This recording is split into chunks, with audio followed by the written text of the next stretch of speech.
Hey guys, this is gonna be the first video I ever make, and I'm not ready to make videos, but this one burned a hole through me. So here we go. This young man right here, he should be close to being home with his mom, and he's not. And we're gonna find out why. We're gonna pick it up. First time offender. He's doing 5.5, and he has a mental health issue. So it's central to this situation. Um, he was treated on the crisis stabilization unit.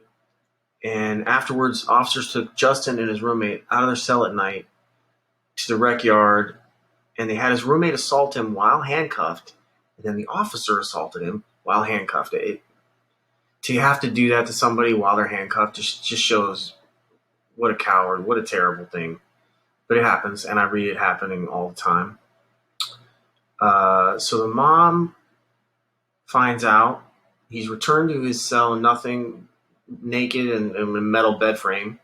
She finds out, thankfully, from other inmates, probably on a contraband cell phone, because that's the only way you're going to get it out. Because any official channel, email, phone, whatever, they're gonna shut all that down.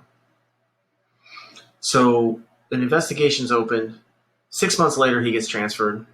It's probably for his own good, but that's speculation. I would think it has something to do with the investigation. But the problem is, they don't send him to a good place. They send him to a place for problem inmates. And she writes that he only has one disciplinary write-up in 5 years, and it's for supposedly a cigarette. So now we find out that this transfer is not good. All right.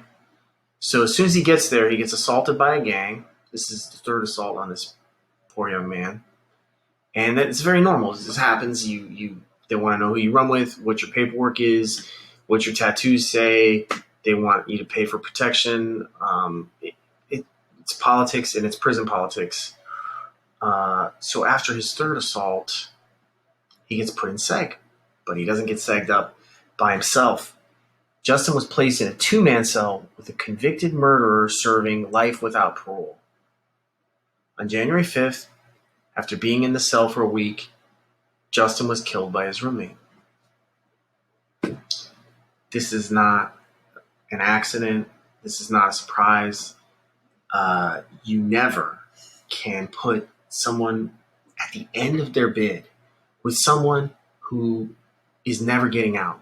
That person who's never getting out cannot be controlled. They cannot be told. In fact, everybody knew this. The counselor knew this. The CO knew this. The unit manager. Take your pick. This guy, this murderer in this prison, serves a purpose. He's there to do things like this. So it's only if you're uninitiated do you think this is a surprise, or do you think it's bad luck, or any? No. It's an unpopular opinion, but I'm not mad at the guy for doing what he's there to do. He gets extra privileges for correcting problems, and they viewed this kid. Look at his face.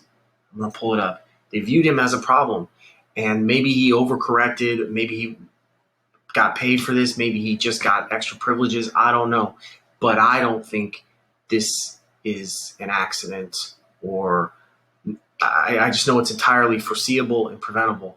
I have had friends reach out to me and tell me, I wrote a story about one of them, I'll link it, when they knew something bad like this was going to happen, and they reach out for help. Hashtag Justice for Justin, hashtag GDOC, hashtag Inmate Lives Matter, I believe that, hashtag prison reform.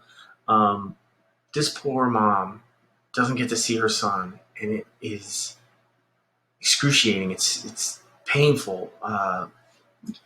I don't know what to say about it. Like, people die in prison and their families don't even know it. Thank goodness someone within the institution is able to find a way out to let them know, because they don't want this kind of stuff to be found out. They'll let it go as long as they can before you'll find out that something bad happened.